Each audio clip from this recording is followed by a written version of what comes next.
Okay, well, I'm 24 years old right now, and I've suffered from a very, very severe brain injury. Okay, you guys see me now, and we got some pictures up here, but I couldn't even speak.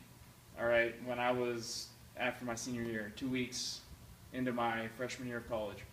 All right, so I want you guys to remember that. I'm going to tell you a little bit about my story, but really, what I want you guys to get out of this, I want you guys to think about yourselves. Put yourselves in my shoes, because I was your guys' age when I was sitting here listening to my parents, listening to the people that care about me, listening to, you know what, and then to anybody that cared about me, telling me what to do. And then I thought about on the side of, I was an athlete, I played baseball, and I went to school, I went to all the events, and I did the fun things.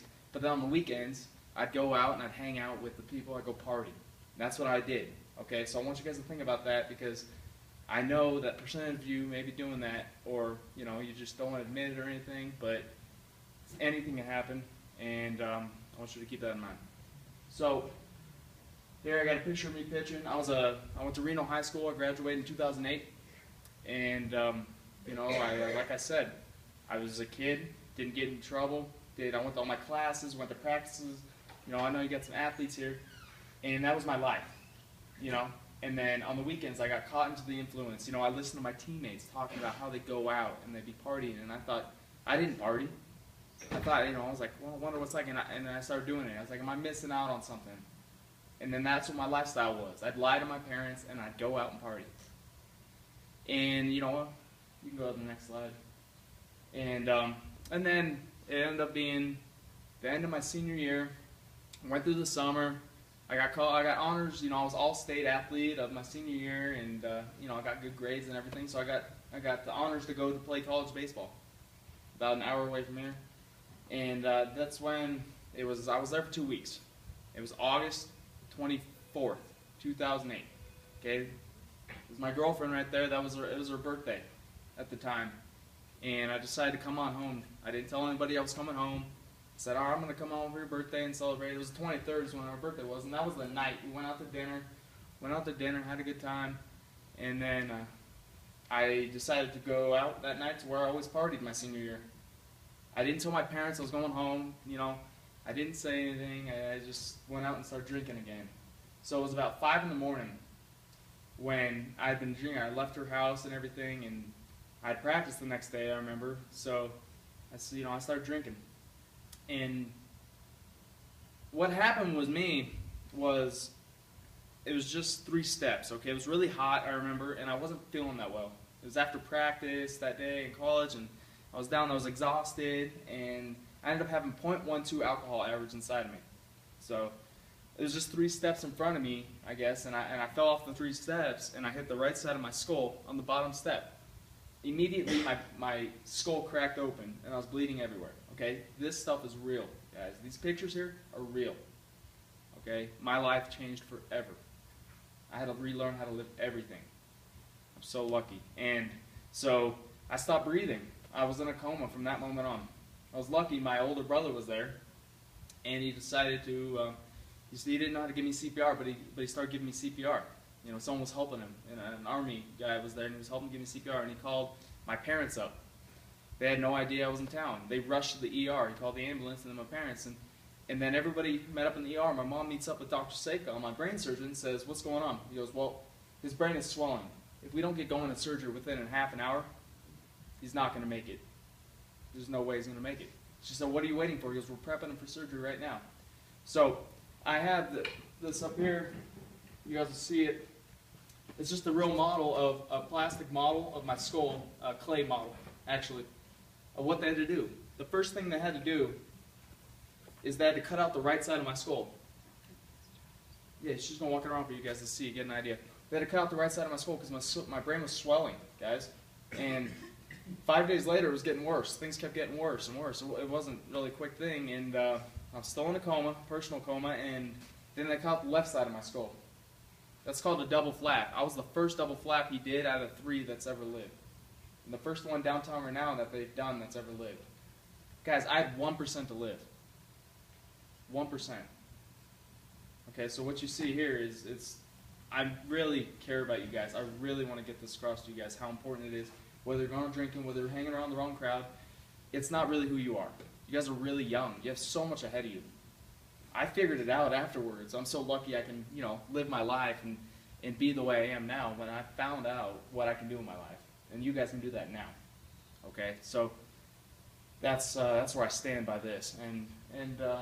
So here, I got some picture here. I'm in a coma there. So after my second surgery, they ended up putting me into an induced coma right there. That blanket on top of me right there, I had pneumonia. That's another thing I was going to bring up to you guys. Hundreds of people were showing up into the waiting room. Teammates, coaches, everybody. Hundreds of people. And I had pneumonia, which should have killed me. It's my Uncle Pat there. And right there, you can go to the next one. That's therapy. I couldn't hold my head up, and so they had to show me therapy. But not only, now that I talked about pneumonia, I had things that were going to kill me. I got staph infection, if you guys know what that is. I had open wounds, so it's like when bacteria gets in your wounds. That is what I heard is one of the most deadliest things that someone can kill. Because I stayed in the hospital bed I was in a coma for 17 days. And so my coma was that long. And so I ended up when I hit the right side of my skull, my brain moved around. And on the left side grew an aneurysm. You know what a blood clot is, and they had to remove that. So all these things were happening, and it didn't look good. It was horrible. And so people, I was living by minute, day by day kind of thing, hour by hour, day by day. They didn't know if I was going to live. So the one night where it came down to, my brain surgeon had 2 CAT scans done. And he goes, all right, he showed my parents these CAT scans and says, he's got damage in all 4 quadrants of his brain, guys. This is towards the end of my coma. He goes, I'm sorry, there's nothing more we can do. He has to give him the bad news. That's what they do. And my parents said, there has to be something you can do. We're not giving up on him. And so that's when they gave it a second chance, and they kept working on me, and then I came out of it the next morning. It was a miracle. My mom put her hand on my hand, and she told me how she loved me. That there, see guys, I couldn't even, you're not supposed to get light on your eyes. When you come out of the coma, your eyes are really sensitive. I don't really remember this, but I had no skull. My sister, my mom, and they get me some light because my mom took me out there real quick. She told me because she didn't think I'd ever get light again. So that's why she took me out there. That's at the hospital. But so my mom put her hand on my hand and said that I love you, Drew. And my first words coming out of my coma were I love you too. And it was just from the side of my mouth. So I had to relearn everything. Like I said, but you can go to the next one. That's my first time stepping out of my coma. They had to help me. I weighed 130 pounds when I used to weigh 185 pounds. I lost that much weight. I had feeding tube. I had tubes all over me. I had no skull. I had to wear that helmet. I had the helmet up here. And then you go to the next one. That's where they then flew me to San Jose. I'm in San Jose here for rehabilitation, where they teach you they drug you. I was hallucinating the whole time, and they had to teach you how to tie your shoes, brush your teeth. I couldn't shower by myself. Everything. I was literally reborn again. I was a baby. And, the first time I got to eat right there, and I had a trach here, and I had everything. And I remember when they took all of that out. There, I was very sick right there. And that was the last day. It's my brother and my dad and nurse. But the last day I got to go home. I got to leave really early because I was already physically moving. I started moving and everything, and that was something that was really, really well because it was just a really quick recovery, but I still couldn't speak. So I don't know what the next slide is, but that was San Jose. That's okay. And so then I ended up coming back home to Reno, and I had to go to speech therapy and physical therapy, but I was already moving, so I was in and out of that in 2 weeks. It was amazing. And then speech therapy, the lady would hold a pine cone and a watch and a ruler, like simple things like that in front of me every day. And she would say, what is this, Drew? Can you tell me what this is? Just word it out. Just keep doing it. And I had to keep working on that every day, guys. I was 18 years old, and I couldn't tell you what a pine cone was.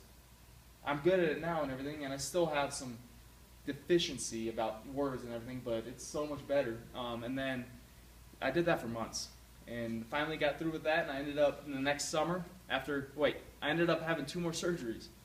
So you guys are curious, they had to, they didn't put my skull in my abdomen or anything, they put it in a medical freezer. And so what they had to do is, because my skull, both sides, they weren't good anymore, they had to put a bunch of plastic plates in my head. I have What he told me dramatically, he told me I have 2 plastic plates on each side, 1 on each side, and I have 40 screws in my head. This was all because I decided to go out and have a good time and drink. That's it, guys. Honestly. I care about I talk to kids all the time. When we do this, I look at you guys and it just reminds me of what I used to do. It just reminds me how I used to be.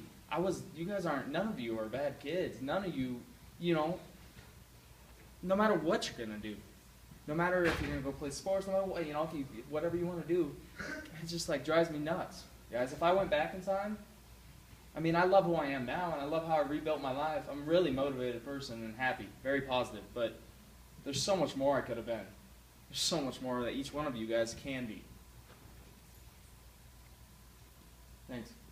So, I want to leave you guys have any questions? You guys? Can you play any sports now? I can. I golf a lot now. I stopped playing baseball. I went back after my 2 surgeries, I was going to say, and that's where I threw the first pitch at the Aces game.